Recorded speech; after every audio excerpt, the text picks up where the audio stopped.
نحمدہ ونصلی علی رسول الکریم اما بعد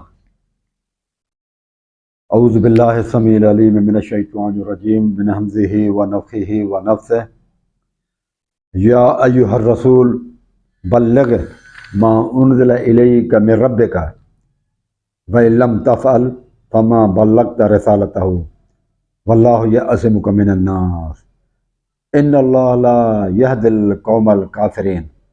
یہ آیت تبلیغ ہے جو کہ سورۃ مائدہ کی آیت نمبر 67 ہے۔ کچھ دن پہلے وزیر علی ترابی صاحب اہل تشیع کا عالم ہے، اس نے اس پر کچھ گفتگو کی تھی تو میں نے پھر جواب دیا۔ وہ پہلا راؤنڈ تھا جو مکمل ہوا۔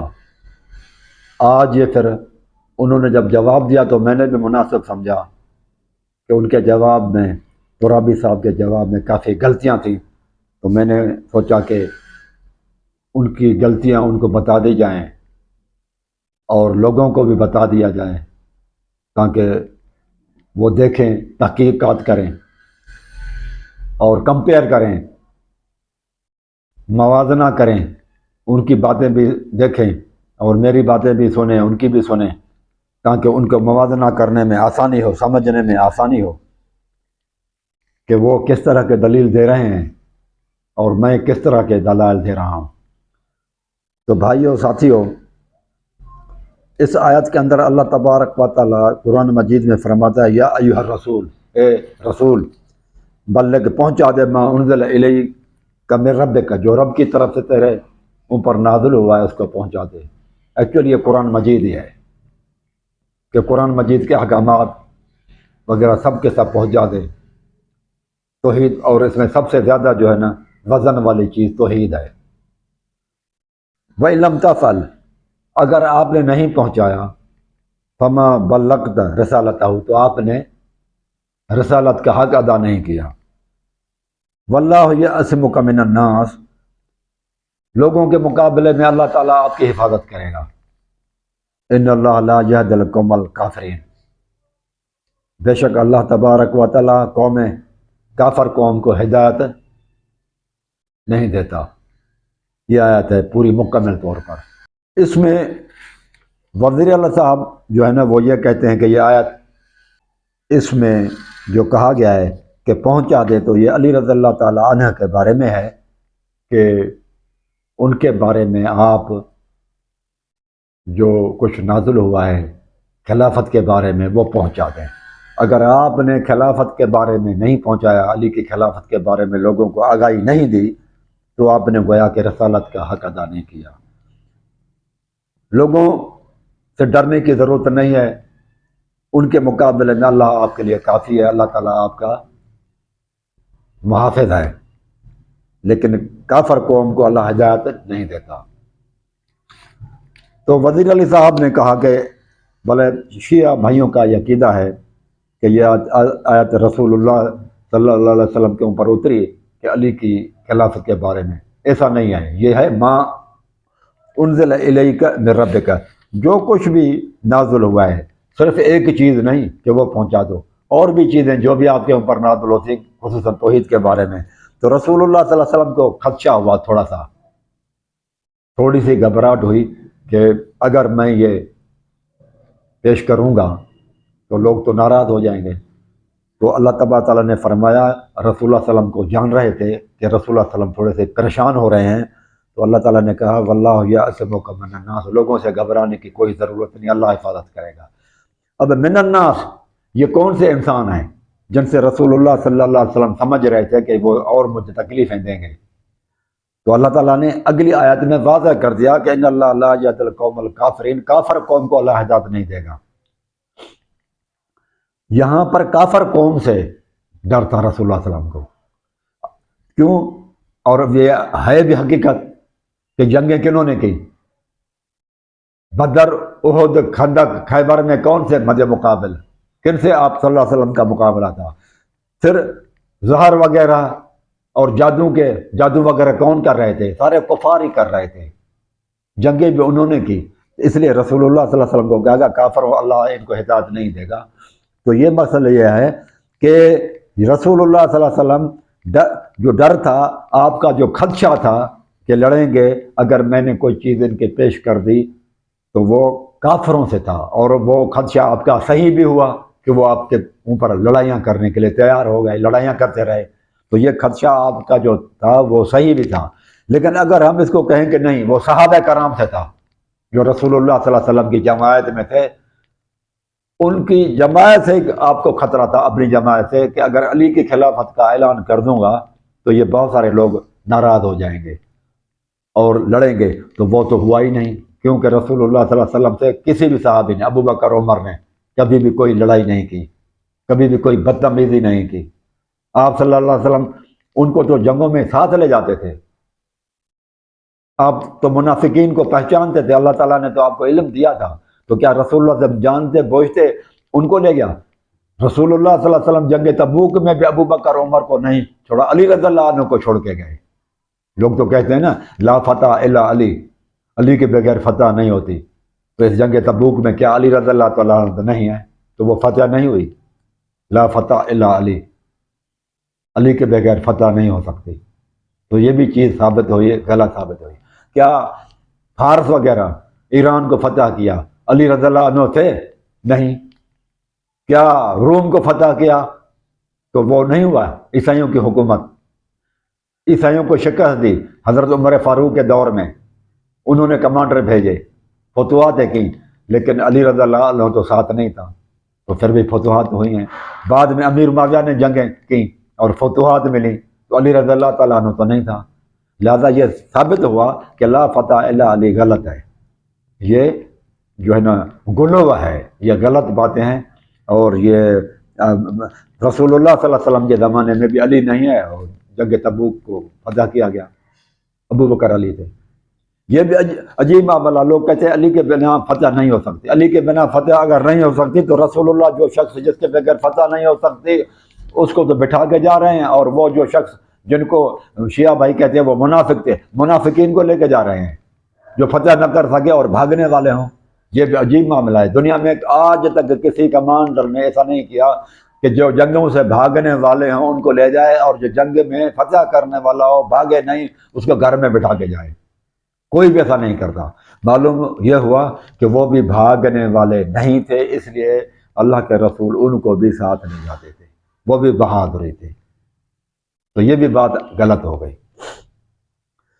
تو یہاں پر انہوں نے ترجمہ کیا ان اللہ لا یہدی القوم الکافرین، کا کافر اس کو بھی کہتے ہیں جو ناشکرا ہو، ناشکرا بندہ ہدایت پر ہوتا ہے۔ آپ اور میں، آپ بھی کہتے ہیں کہ شیعہ ہدایت پر ہے، خیر البریہ ہے، تو کیا آپ شیعہ میں ناشکری نہیں ہوتی جبکہ وہ ہدایت پر بھی ہیں؟ ایسے ہی کوئی اس کہے کہ ہم سنی، وہ کہے کہ سنی ہدایت پر ہیں، تو وہ ان میں کیا وہ ناشکرے لوگ نہیں ہیں؟ اس طرح سے کوئی کہے وہابی ہدایت والے ہیں، تو کیا ان میں ناشکرے لوگ نہیں ہیں؟ ناشکرے تو جو ہے نا، ناشکر وہ بھی کفر ہے، لیکن یہاں پر وہ مراد نہیں ہے ناشکر، یہاں پر ہے اصلی کافر جو اللہ رسول کو نہ ماننے والے ہوں، یہاں وہ مراد ہے۔ ٹھیک ہے، کسی لفظ کی کئی معنی ہوں تو وہ معنی کی جائے گی نا جو فٹ ہو، جو فٹ ہو وہی معنی کی جائے گی نا۔ اللہ ہدایت نہیں دے گا، وہ تو ہدایت یافتہ ہوتی ہے، ناشکرا بندہ بھی ہدایت والا ہو سکتا ہے، لہذا اس کی یہ بات بھی غلط ہوئی۔ جو جان بوجھ کر حق کو چھپائے اس کو اللہ ہدایت نہیں دیتا، لیکن ناشکری تو گناہ ہے، اور گناہ گار تو ایک مسئلہ، ہدایت والا بندہ بھی گناہ گار تو ہو سکتا ہے، یہاں پر گناہ گار نہیں، وہ انکاری کے معنی میں ہے، اور انکاری لوگ جو ہے نا وہ جان بوجھ کر جو حق کو چھپاتے ہوں وہ ہدایت پر نہیں آئے۔ جو جان بوجھ کر رسول اللہ صلی اللہ علیہ وسلم کو جانتے بھی ہوں، جیسے اپنے بیٹوں کو جانتے ہیں، انہوں نے تو جنگیں آپ کے ساتھ کی، اور جب انہوں نے ضد چھوڑ دیا تو پھر اللہ نے ان کو ہدایت دی، جب تک ضد پر قائم رہے اللہ نے ہدایت ان کو نہیں دی۔ تو یہ چیز بتا رہی ہے کہ یہ علی رضی اللہ تعالیٰ عنہ کے بارے میں، تو میں نے ان سے سوال کیا تھا پہلا کہ وہ اگر علی رضی اللہ تعالیٰ عنہ کے بارے میں نازل ہوئی ہے تو وہ آیت کہاں ہے؟ یہ تو تبلیغ کے بارے میں ہے، یہ تو حکم ہوا نا، یہ تو رسول اللہ صلی اللہ علیہ وسلم کو حکم ہوا کہ وہ پہنچا دے، لیکن وہ چیز تو نہیں پہنچائی، وہ آیت کدھر ہے؟ یہ ہے حکم رسول اللہ صلی اللہ علیہ وسلم کو کہ آپ پہنچا دیں، یہ آیت اس میں کوئی چیز نہیں کہ علی رضی اللہ تعالیٰ عنہ خلافت کے حقدار ہیں۔ بلا فصل، خلیفۃ بلا فصل ہے، یہاں پر کوئی ایسی چیز نہیں ہے اس آیت میں۔ اس لیے میں نے ان سے سوال کیا کہ وہ آیت جس کے اللہ تعالیٰ کہتا ہے کہ بلغ ما انزل، جو نازل کر دی گئی ہے، وہ تو پورا قرآن ہے، لیکن وہ کہتے ہیں وہ صرف علی رضی اللہ تعالیٰ عنہ کے لیے وہ آیت ہے، تو وہ آیت دکھا دے کدھر ہے؟ تو پھر وہ انہوں نے گول مول جواب دے دیا کہ وہی دو طرح کی ہوتی ہے، ایک قرآن میں اور ایک حدیث میں ہے۔ ٹھیک ہے، قرآن اور حدیث میں بھی مانتا ہوں کہ وہی دو طرح کی ہے، لیکن یہاں اللہ تعالیٰ فرماتا ہے وہ اس کی آپ تبلیغ کریں، جو آیت ما نزل، جو انزل، جو نازل کر دی گئی ہے اس کو پہنچاؤ۔ یہاں یہ حکم ہے کہ محمد صلی اللہ علیہ وسلم آپ کے اوپر جو نازل ہوئی ہے نا وہ پہنچائیں۔ تو رسول اللہ صلی اللہ علیہ وسلم حکم تو بتا رہے ہیں کہ مجھے حکم ہوا ہے پہنچانے کا، لیکن وہ آیت کہاں گئی؟ اللہ تعالیٰ فرماتا ہے وہ پہنچاؤ آیت۔ تو وہ پھر انہوں نے پھر آخر میں یہ کہا کہ وہ لیتے اور لال سے کام لیتے رہے پہلے، وہ آخر میں انہوں نے بتا دیا کہ فَإِذَا فَرَغْتَ فَانْصَبْ، سورۃ الم نشرح، سورۃ الم نشرح کی طرف وہ آیا ہے، اور اس میں کہا کہ فَإِذَا فَرَغْتَ، اے محمد صلی اللہ علیہ وسلم جب آپ فارغ ہو جائیں، فَإِذَا، اور جب آپ، اذا کا لفظ ہے، فَإِذَا جب آپ فارغ ہو جائیں، فَانْصَبْ، تو علی کو آپ نصب کر دیں، علی کی خلافت کا اعلان کر دیں، علی رضی اللہ تعالیٰ عنہ کو امام مقرر کر دیں، خلیفہ مقرر کر دیں۔ یہ ان کے سارے قیاسات ہیں، یہ اس کے اپنے مفہوم ہیں، اس قرآن مجید کی آیت میں بالکل نہیں ہے، الم نشرح کی صورت میں بالکل نہیں ہے، علی رضی اللہ تعالیٰ عنہ کا نام ہے ہی نہیں، نہ خلافت کا نام ہے، نہ خلیفے کا نام ہے، نہ امامت کا نام ہے، یہ انہوں نے زبردستی اس سے نکالنے کی کوشش کی ہے۔ فَإِذَا فَرَغْتَ، جب آپ فارغ ہو، یہاں پر اذا ہے، آپ سوچیں کہ یہاں پر لفظ ہے اذا، جب بھی آپ فارغ ہو جائیں۔ تو رسول اللہ صلی اللہ علیہ وسلم تو فارغ ہوتے تھے ہر نماز کے بعد، ظہر کی نماز کے بعد بھی فارغ ہوتے تھے، عصر کی نماز کے بعد بھی، عشاء کی نماز کے بعد بھی۔ تو یہاں پر یہ ہے کہ جب بھی آپ فارغ ہوں تو آپ کیا کریں؟ فَانْصَبْ، علی کی خلافت کا اعلان کر دیں۔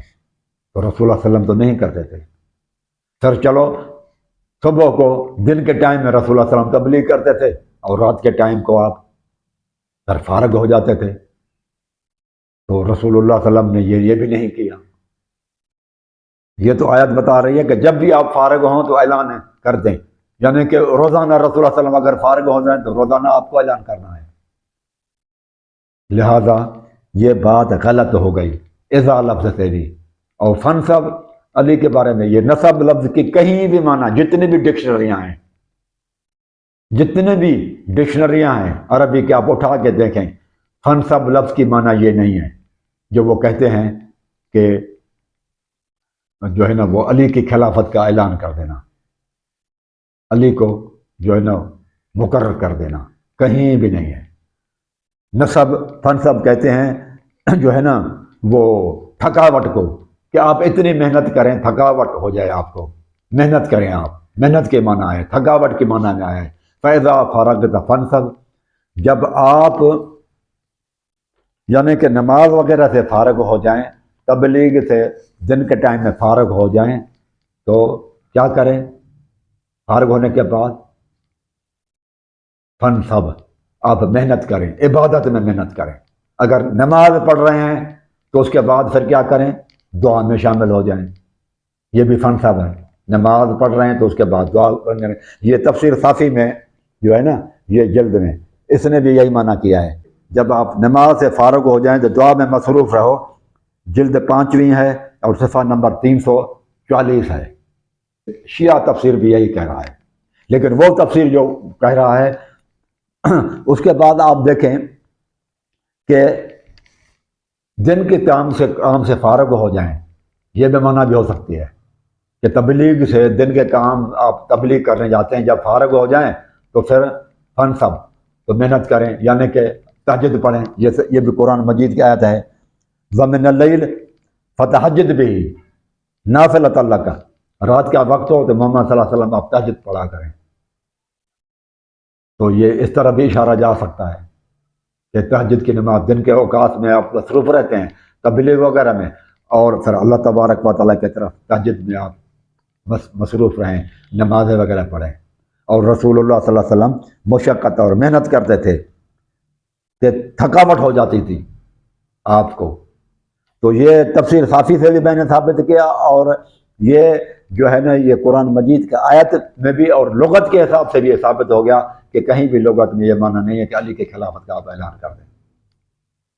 یہ اذا لفظ جب اب آپ کہتے ہیں اگر کہ علی کے خلافت کا جو ہے نا اعلان ابھی ہو رہا ہے، تو پھر کئی مرتبہ شیعہ بھائی یہ بھی کہتے ہیں کہ وہ تو ذو العشیرہ میں جو ہے نا جب دعوت ہوئی تھی رشتہ داروں کے لیے، قرآن مجید کی آیت اترتی وَأَنذِرْ عَشِيرَتَكَ الْأَقْرَبِينَ، آپ اپنے قریبی رشتہ داروں کو ڈرائیں، تو وہاں ذو العشیرہ میں جو دعوت حضرت رسول اللہ صلی اللہ علیہ وسلم نے کی تھی وہاں پر بھی علی کے لیے اعلان کیا تھا۔ شیعہ بھائی تو یہ بھی کہتے ہیں، تو ان کے کہنے سے تو یہ پتہ چلا کہ علی کی خلافت کا اب اعلان ہوا ہے، پہلے کبھی نہیں ہوا تھا۔ یہ خود اپنے ہی عقیدے کے خلاف ہے، جو ہے نا وہ ترابی صاحب اپنے ہی عقیدے جو اور لوگوں شیعوں کا عقیدہ ہے ان کے ہی خلاف جو ہے نا یہ بات کر رہے ہیں۔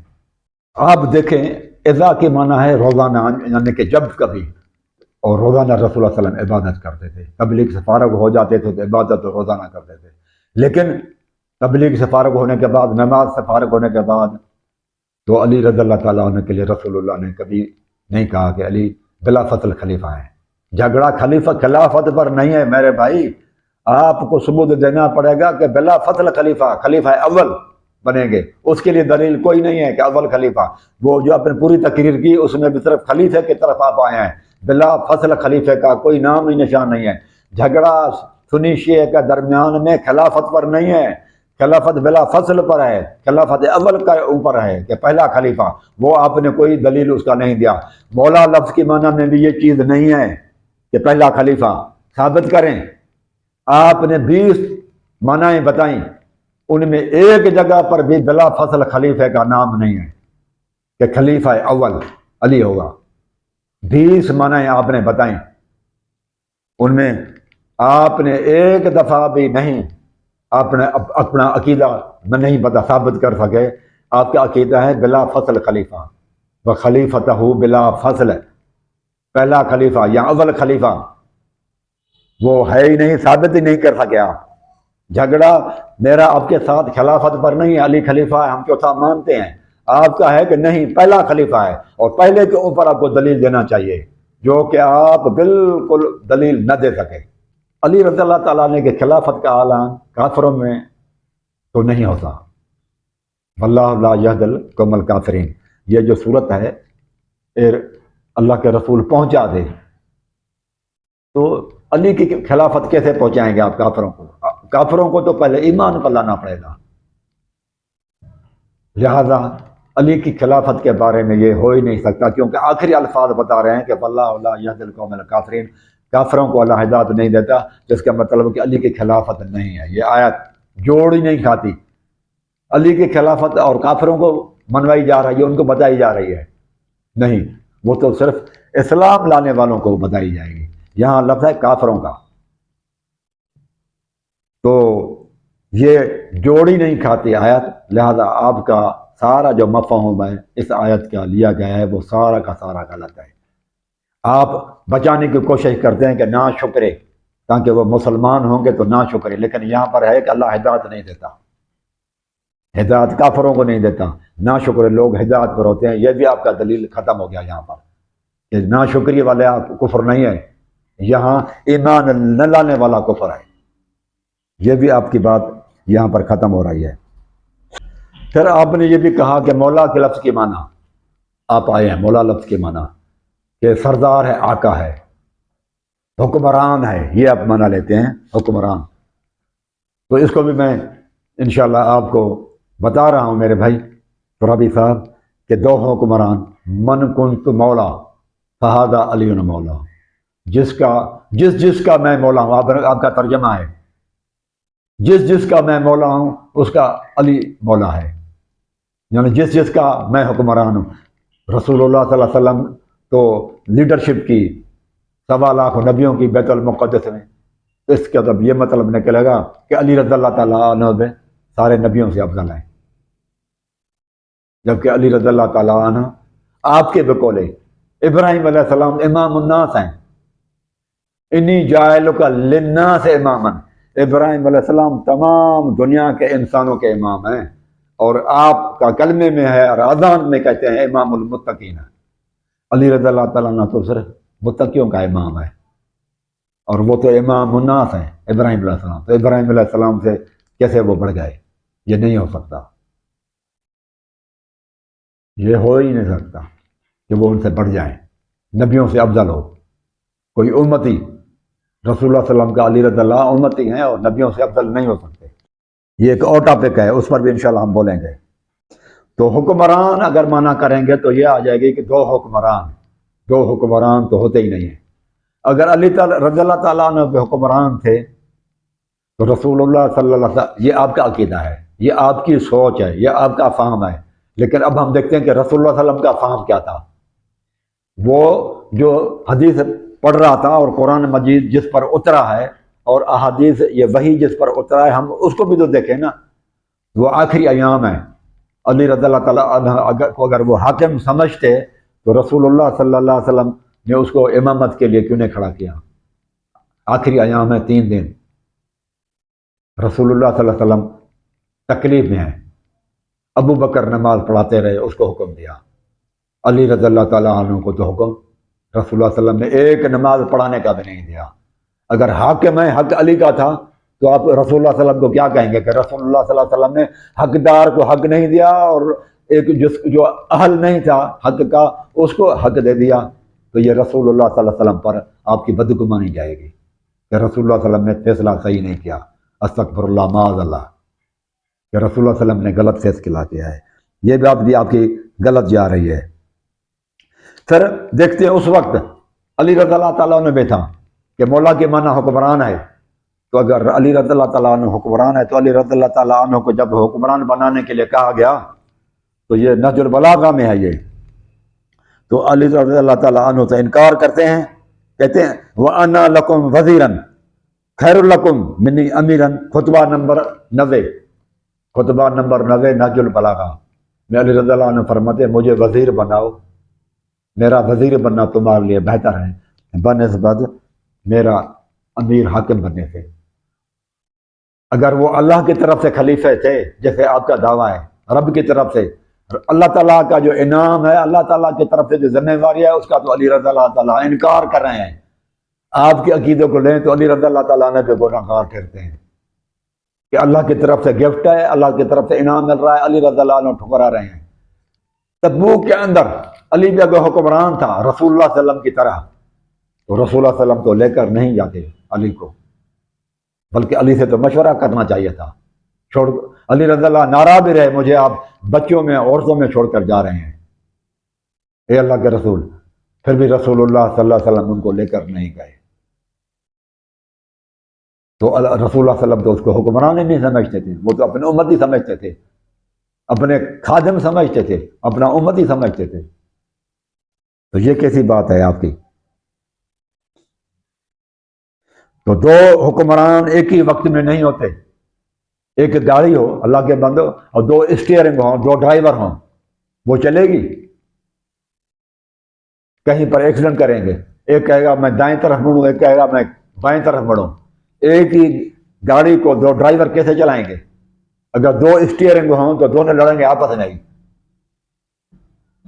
اگر آپ کہتے ہیں 2 حکمران صحیح ہیں تو ہو سکتے ہیں تو مہربانی کر کے آپ اس گاڑی میں بٹھا کریں، سفر کیا کریں جس میں 2 اسٹیئرنگ ہو اور 2 ڈرائیور ہوں، پھر آپ کا جو ہے نا وہ ذہن کھل جائے گا، پتہ چل جائے گا آپ کو۔ اسی گاڑی میں سفر کریں شیعہ بھائی جس میں 2 اسٹیئرنگ ہوں اور 2 ڈرائیور ہوں بیٹھے ہوئے، ان گاڑیوں میں وہ سفر کریں، ایک میں نہیں کریں، کیونکہ 2 حکمرانوں کو آپ مانتے ہیں، 2 ڈرائیوروں کو آپ مان رہے ہیں، اور ہم ایک ہی میں بیٹھیں گے کیونکہ ہم ایک کو مانتے ہیں۔ پھر آپ کہتے ہیں کہ اللہ تبارک و تعالیٰ نے محمد صلی اللہ علیہ وسلم پر وحی بھیجی جب آپ سے معراج پہ گئے، تو معراج پہ گئے تو اللہ تعالیٰ نے چھپائی تو نہیں نا، حکم دیا نا کہ پہنچاؤ امت کو۔ رسول اللہ صلی اللہ علیہ وسلم نہیں بتایا کہ 5 نمازیں فرض ہوئیں، سارا جو کچھ آپ نے دیکھا وہاں پر بہت ساری جو انسانوں کے لیے فائدے مند تھی وہ سب بتا دی. فَأَوْحَىٰ إِلَىٰ عَبْدِهِ مَا أَوْحَىٰ، جو کچھ اللہ تعالیٰ نے وحی کرنا تھا وہ بتا دیا. رسول اللہ صلی اللہ علیہ وسلم نے بتا دیا کہ یہ چیزیں نازل ہوئی، وہ احادیث کے اندر آپ کو مل جائیں گی ساری کی ساری باتیں. پھر اگر وہ کہتے ہیں کہ رسول اللہ صلی اللہ علیہ وسلم نے ابو بکر کے لیے نہیں، عمر کے لیے نہیں، علی کے لیے حکم دیا تھا کہ یہ خلیفہ ہے، تو پھر مجھے بتاؤ کہ ابو بکر اور حضرت فاطمہ غاصب اور طاغوت ابو بکر اس کے پاس کیوں گئے فیصلہ کروانے کے لیے، میراث لینے کے لیے؟ علی عباس سے لڑے، میراث پر جھگڑا ہوا. احتجاج تبرسی جلد اول صفحہ 116 میں ہے. اور اسی طرح سے پھر علی رضی اللہ تعالیٰ ان کے پیچھے نمازیں بھی پڑھتے ہیں. احتجاج تبرسی صفحہ نمبر 126 میں ہے کہ علی ابو بکر کے پیچھے نماز پڑھتے تھے. پھر اللہ کے بندے بیعت بھی کرتے ہیں قرات کے ساتھ، بیعت بھی لکھی ہوئی ہے آپ کے احتجاج تبریزی میں کہ علی رضی اللہ تعالیٰ عنہ نے بیعت کی ابو بکر کی، لیکن اتنا لکھا ہے کہ قرات کے ساتھ. اگر ہم قرات کے ساتھ مانیں کہ مجبوراً کر دی گئی، اگر مجبور میں کوئی شخص کر رہا ہے اور وہ مجبور ہے، لاچار ہے، تو وہ تو پھر امامت کے لائق ہی نہیں ہے. کیا مجبور اور لاچار شخص امامت کا حقدار ہو سکتا ہے؟ نہیں ہو سکتا. وہ اگر مجبوری اور لاچاری میں آپ مانتے ہیں کہ مجبوراً ان کو جو ہے نا وہ ماننی پڑی، تو بھی علی رضی اللہ عنہ پھر امامت کے حقدار ہی نہیں رہتے. جو شخص ڈرتا ہو وہ پھر کیسے کام کرے گا؟ پھر ابو بکر کی بیوی سے اسماء بنت امیس سے 126 پیج پہ ثم قام وتحیہ للمسجد للصلاۃ وحضر المسجد وصلی خلف ابی بکر. علی رضی اللہ تیار ہو کر جا رہے ہیں، وضو بھی کیا اور مسجد کی طرف، اور ابو بکر کے پیچھے نماز پڑھی. احتجاج تبریز صفحہ نمبر 126 میں ہے. اور پھر نیچے لکھتا ہے فلما قتل جعفر بن ابی طالب، ابو طالب کا بیٹا جعفر بن طیار جب قتل کر دیا گیا تو ابو بکر نے توزوجہ ابو بکرن، تو پھر اس عورت کے ساتھ ابو بکر نے شادی کی اور اس سے محمد پیدا ہوا. پھر وہ لکھتا ہے نیچے کہ جب ولما مات ابو بکر، جب ابو بکر کی وفات ہو گئی، توزوجہ امیر المومنین، علی رضی اللہ تعالیٰ عنہ نے شادی کی. پھر وہ نیچے لکھتے ہیں وروی انہا کانت تحت حمزہ بن عبد المطلب، یہ عورت اسماء بنت امیس اب سب سے پہلے حمزہ بن عبد المطلب کی بیوی تھی. حمزہ امیر حمزہ کے وفات کے بعد اس نے شادی کی جعفر بن ابی طالب سے، جعفر طیار سے، علی رضی اللہ عنہ کے بھائی. اب علی رضی اللہ تعالیٰ عنہ کے گھر سے بھابھی وہ شادی کر رہی ہے ابو بکر سے، آپ کے نزدیک منافق جس میں ایمان نہیں تھا، وہ تو نکاح ہی نہیں ہوا اس عورت کا. آپ کے بقول منافق سے نکاح کیا اس نے، اسماء بنت امیس. یقیناً علی رضی اللہ عنہ نے اس کو روکا ہوگا، اور رکنا بھی چاہیے تھا کہ یہ منافق ہے تو آپ اس کے پیچھے نماز نہ پڑھیں. اس عورت نے پھر بھی نہیں مانی علی رضی اللہ تعالیٰ عنہ کے اور ابو بکر کے جو منافق اور مرتد تھا آپ کے عقیدے کے حساب سے، وہ اس کے پیچھے اس کے ساتھ شادی کی ہے. پھر اس کے وفات پانے کے بعد اسی ابو بکر کی بیوی، وہ جو ایک طرح کی خود بھی کافرہ تھی اور مرتد تھی عورت، اس کے ساتھ پھر علی نے شادی کی. کیا یہ اس چیز کا ثبوت نہیں ہے کہ ابو بکر نہ مرتد تھا، نہ منافق تھا، نہ کافر تھا، وہ ایک اچھا مسلم تھا اور مومن بندہ تھا، اس لیے علی رضی اللہ تعالیٰ عنہ نے بھی اسی عورت کے ساتھ شادی کی ہے. اور ان کی آپس میں رشتہ داریاں تھیں، آپس میں تعاون تھے. علی رضی اللہ تعالیٰ عنہ تو ان کے وزیر بنے رہے ہیں، وہ حکمران تھے تو علی رضی اللہ تعالیٰ عنہ ان کے وزیر بنے ہوئے ہیں، ان کے مشیر بنے ہوئے ہیں. کیا کوئی کسی دشمن کا وزیر اور خلیفہ بن سکتا ہے؟ عمر فاروق رضی اللہ تعالیٰ عنہ اور رسول اللہ صلی اللہ علیہ وسلم اور حضرت ابو بکر رضی اللہ تعالیٰ عنہ تو حضرت علی سے مشورہ لے رہے ہیں. کوئی کیوں ظالم کوئی حق والے کے پاس جاتا ہے؟ ظالم لوگوں کو حق والا بندہ اشائی نہیں لگتا. علی رضی اللہ عنہ حق پر ہیں. آپ کہتے ہیں کہ عمر اور ابو بکر ظالم تھے، تو وہ ظالم اس کے پاس، ظالم آدمی تو حق والے اور سچ والے کے پاس جاتا ہی نہیں ہے. یہ تو حق والا تو اس کے پاس جاتا ہے جو حق والا ہو. ظالم کبھی بھی حق والا ہے، ظالم کے پاس جاتا ہے، حق والا کے پاس جاتا ہے.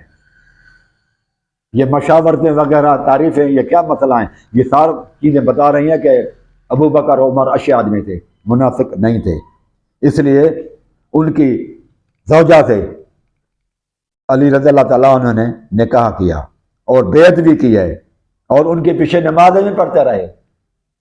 اس سے بڑھ کر اور کیا ثبوت دیا جائے کہ وہ منافق نہیں تھے ابو بکر و عمر، نہ مرتد تھے۔ علی رضی اللہ تعالیٰ عنہ مرتدین کے پیچھے نماز پڑھتے رہے تو اس کی خود بھی نماز نہیں ہوئی، کافروں کے پیچھے نماز پڑھتے رہے، منافقوں کے پیچھے نماز پڑھتے رہے۔ اور یہ تو سب سے بڑی چیز ہے کہ نہج البلاغہ میں 90 نمبر خطبہ علی انکار کریں کہ مجھے وزیر بناؤ اور مجھے خلیفہ نہ بناؤ، یہ تو اللہ تبارک و آپ کہتے ہیں کہ علی کا حق تھا، علی تو کہتا ہے میرا حق تھا ہی نہیں۔ علی اپنا حق لینے کے لیے تیار نہیں ہے، پوری دنیا اسی پہ لڑ رہی ہے، شیعہ بھائی سارے کے سارے اسی پہ لڑ رہے ہیں، حق علی کا تھا، اور علی رضی اللہ عنہ تو انکار کرتے ہیں نہیں مجھے وزیر بناؤ، میں نہیں، بلکہ یہ میں نے جو حکومت جو کی ہے یہ طلحہ اور زبیر کے اور تم لوگوں کے کہنے کی وجہ سے میں خلیفہ بنا ہوں، اللہ تعالیٰ کے اور رسول کے کہنے کی وجہ سے نہیں۔ کن کی وجہ سے بنا ہوں؟ یہ نہج البلاغہ میں ہے، خطبہ نمبر 203 صرف 203 436 پر ہے، 436 پر ہے۔ یہ طلحہ اور زبیر کو خط لکھ کر کہتے ہیں کہ وَلَكِنَّكُمْ دَعَوْتُمُونِي إِلَيْهَا وَحَمَلْتُمُونِي عَلَيْهَا، تم لوگوں نے مجھے دعوت دی خلافت اور حکومت کرنے کی، ورنہ مجھے تو کوئی تمنا ہی نہیں تھی، یعنی کہ جو کچھ میں نے یہ خلافت سنبھالی ہے، امارت سنبھالی ہے، تو یہ آپ لوگوں کے کہنے کی وجہ سے، یعنی کہ رسول اللہ صلی اللہ علیہ وسلم اور اللہ کے کہنے کی وجہ سے نہیں ہے۔ یہ نہج البلاغہ ہے، 436 صفحہ اردو میں ہے، اور خطبہ نمبر ہے 203۔ تو بھائی یہ جو آپ آیت پڑھی ہے سورۃ انشراح کی، علم نشرح کی، یہ آیت مکی ہے، مکے میں نازل ہوئی تھی۔ اب آپ رسول اللہ صلی اللہ علیہ وسلم مدینے میں آئے تو، اور آخری حج اکبر کے بعد تقریباً یہ بنتے ہیں 12-13 سال، کیا 12-13 سال رسول اللہ صلی اللہ علیہ وسلم خاموش رہے؟ یہ الفاظ اس کو کہتے تھے کہ فَإِذَا فَرَغْتَ فَانْصَبْ، مکے میں یہ نازل ہوئی کہ جب آپ فارغ ہو جائیں تو علی رضی اللہ تعالیٰ عنہ کے خلافت کا اعلان کریں۔ تو رسول اللہ صلی اللہ علیہ وسلم مکے سے ہجرت کر کے یہ آیت اتری مکے میں، مکی آیت آپ دیکھیں قرآن مجید میں، سورۃ انشراح، سورۃ علم نشرح لک صدرک، آپ دیکھیں یہ شیعہ کی قرآن مجید اٹھائیں کسی بھی، قرآن تو ایک ہی ہے نا، لکھا ہوگا مکیۃ، یہ مکے میں نازل ہوئی ہے۔ اب یہ آیت جو سورۃ مکے میں نازل ہوئی تو رسول اللہ صلی اللہ علیہ وسلم اس کا اعلان کو اللہ تعالیٰ فرماتا فَإِذَا فَرَغْتَ فَانْصَبْ، جب آپ کو فراغت ملے تو آپ اعلان کر دیں۔ تو رسول اللہ صلی اللہ علیہ وسلم کو فراغت 13 سال میں نہیں ملی، نہ راتوں کو ملی نہ دنوں کو ملی، اور رسول اللہ صلی اللہ علیہ وسلم کو فراغت ملی ہے حج اکبر کے بعد، حجۃ الوداع کے بعد غدیر قوم میں، وہاں پر کیا ہے آپ نے اعلان، اور یہ قرآن مجید کا آیت 14 سال پہلے نازل ہو چکی ہے۔ یہ کیسی باتیں کرتے ہیں میرے بھائی ربی صاحب، اللہ تعالیٰ آپ کا بھی بھلا کرے اور میرا بھی بھلا کرے۔ پھر وہ جو ابو بکر ظالم تھا، غاصب بھی تھا، طاغوت سے فیصلہ کروانے کے لیے رضی اللہ تعالیٰ عنہ بھی جاتے رہے، اور بی بی فاطمہ بھی جاتے رہی۔ بی بی فاطمہ، میں سوال کرتا ہوں میرا ان کا جواب دینے، بی بی فاطمہ جب دیکھا کہ ابو بکر خلیفہ ہے تو ظالم غاصب طاغوت سمجھ کر گئی تھی یا حق کے خلیفے سمجھ کر گئی تھی؟ اور علی رضی اللہ تعالیٰ عنہ بھی جاتے رہے۔ بعد میں عباس اور حضرت علی کا جھگڑا ہوا میراث کے بارے میں، ابو بکر کے پاس گئے۔ یہ سوال ہے مجھے، آپ دے دیں۔ اگر یہ ہے کہ وہ حق کا خلیفہ سمجھ کر گئی تھی بی بی فاطمہ الزہرا اور علی رضی اللہ تعالیٰ عنہ، تو شیعہ بھائیوں کا عقیدہ غلط ہوتا ہے۔ اور اگر وہ غاصب اور ظالم اور طاغوت سمجھ کر گئی تھی تو قرآن مجید کی آیت کی خلاف ورزی ہوتی ہے کہ اللہ تعالیٰ فرماتا ہے کہ الم تر الی الذین یزعمون انہم آمنوا بما انزل الیک وما انزل من قبلک ویریدون ان یتحاکموا الی الطاغوت وقد امروا ان یکفروا بہ۔ اللہ تعالیٰ تو فرماتا ہے طاغوت سے فیصلہ کروانے سے انکار کر دو تو پھر دونوں بی بی فاطمہ اور حضرت علی اگر تابوت سے فیصلہ کروانے گئے تو گناہ گار بنتے ہیں۔ قرآن مجید کی آیت کی نافرمانی ہوتی ہے۔ تو یہ آپ سوچیں میرے بھائی، لہذا آپ نے جو کہا نا کہ خدشات رسول اللہ صلی اللہ علیہ وسلم کو اپنے لوگوں سے تھا، تو وہ تو نعوذ باللہ من رسول اللہ صلی اللہ علیہ وسلم کے خدشات صحیح نہیں نکلے۔ آپ رسول اللہ صلی اللہ علیہ وسلم کو بھی غلط ثابت کر رہے ہیں۔ یہاں پر رسول اللہ صلی اللہ علیہ وسلم کو یہ خدشہ تھا کہ یہ لوگ مجھ سے ناراض ہو جائیں گے، لڑیں گے، یعنی اپنے لوگوں سے خطرہ تھا، آپ کے اپنی جماعت کے لوگوں سے، صحابہ کا خطرہ تھا۔ اور یہ بھی ثابت ہوا کہ وہ صحابہ تو نہیں لڑے جب آپ رسول اللہ صلی اللہ علیہ وسلم نے اعلان کیا آپ سے۔ لہذا کیا معلوم ہے کہ رسول اللہ صلی اللہ علیہ وسلم نے جو کچھ سوچا تھا صحابہ کے بارے میں کہ یہ مجھ سے لڑیں گے، وہ رسول اللہ صلی اللہ علیہ وسلم کی غلط فہمی تھی، غلطیاں تھیں۔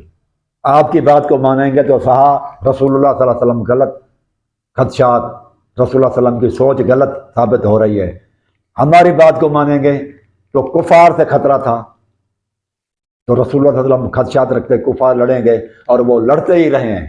زہر بھی دیا انہوں نے، جادو کیے، پتہ نہیں کیا کیا کرتے رہے آپ صلی اللہ علیہ وسلم کے خلاف، لیکن ہماری جب بات مانیں گے اور جنگیں بھی کی تو وہ صحیح ثابت ہوئے، رسول اللہ صلی اللہ علیہ وسلم کے خدشات صحیح ثابت ہوئے۔ لیکن اللہ تعالیٰ نے جب کہا نا کہ میں حفاظت کروں گا تو رسول اللہ صلی اللہ علیہ وسلم نے وہ پیش کر دیے۔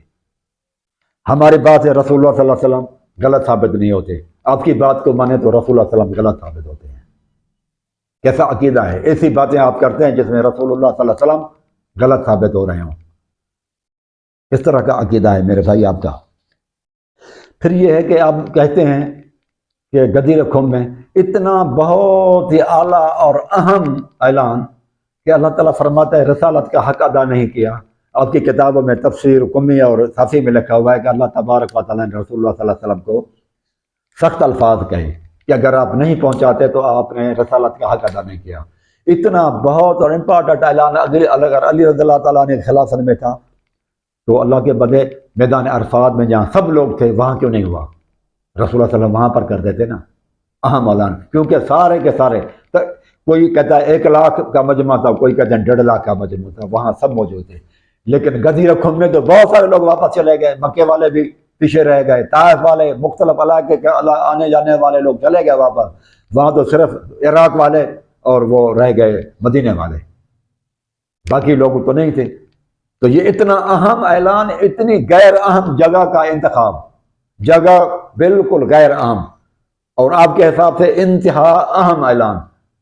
ہم یہ کہتے ہیں کہ نماز روزہ جو اتنا اہم نہیں ہے آپ کے نزدیک امامت کے سامنے، روزہ، نماز، حج، زکوٰۃ آپ کے نزدیک فروع میں ہیں، امامت اصل میں ہے۔ فروعی چیزیں مکے، مدینے، منی، عرفات میں اعلان ہو رہا ہے فروعی چیزوں کا، اور جو اہم ہے سب سے چیز ایمانیات میں آ جاتے ہیں، اصل میں آ جاتے ہیں، علی کی خلافت اور امامت، اس کا اعلان غیر اہم جگہ پہ ہو رہا ہے۔ یہ بھی سمجھنے والی بات نہیں ہے۔ تو بہرحال میں نے صافی سے بھی ثابت کر دی ہے آپ کے بات کہ یہ نماز سے فارغ ہو کر آپ دعا میں مصروف رہیں، یہ آپ کی تفسیر ہے۔ اور 2 حکمران ہونا غلط ہے۔ ابو بکر کی بیوی سے علی نے شادی کی ہے، اور پھر اس کو دیا بھی، ابو بکر کو اپنی بھابھی سے شادی بھی کروائی۔ ابو طالب کے گھرانے سے ابو بکر کی شادی ہو رہی ہے، یہ بھی بہت بڑی بات ہے۔ اور یہ کیسی بات ہے کہ رسول اللہ صلی اللہ علیہ وسلم کو یہ آیت قرآن مجید کی 12-13 سال بعد میں یاد آئی، اور پہلے کبھی فراغت ہی نہیں ہوتی۔